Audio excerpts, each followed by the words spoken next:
Hello guys, हामी चाहिँ छोरी बोकेर पहिलोपल्ट मन्दिर गएको। त्यही भएर एक दुईवटा फोटो खिच्यौँ।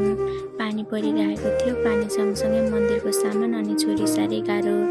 अनि देखाएँ मैले केक। मेरो बुढोको चाहिँ आज जन्मदिन थियो, ड्याडले केक लिएर आउनु भएको थियो। त्यसै भएर चाहिँ यहाँ छोरा छ।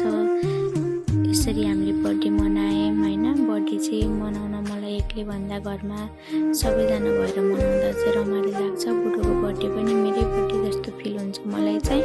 केक खान पाउँछु भनेर केक खान चाहिँ एकदम मिठो लाग्छ मलाई।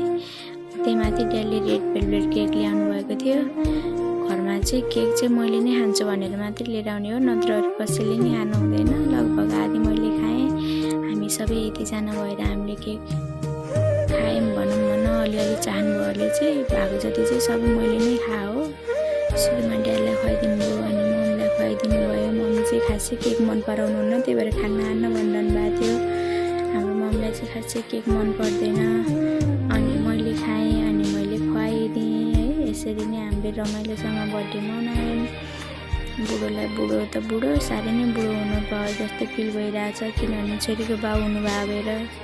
नत्र अरू बेलामा चाहिँ बच्चै थियौँ जस्तो लाग्थ्यो। यसपालि छोरी भएको कारण चाहिँ मलाई मेरो बर्थडे पनि साह्रै बुढी भएँ जस्तो लाग्यो। बुढोको बर्थडे आउँदा नि साह्रै बुढो हुनुभयो जस्तो फिल भयो। अनि त्यसपछि दिदीलाई खुवाइदिनु भयो।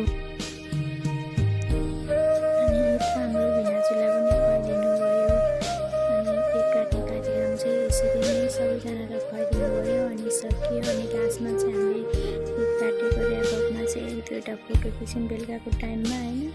खासै राम्रो छ तर मेमोरीको लागि चाहिँ यति भयो। काफी छ छोरीसँगको पहिलो बर्थडे सेलिब्रेसन।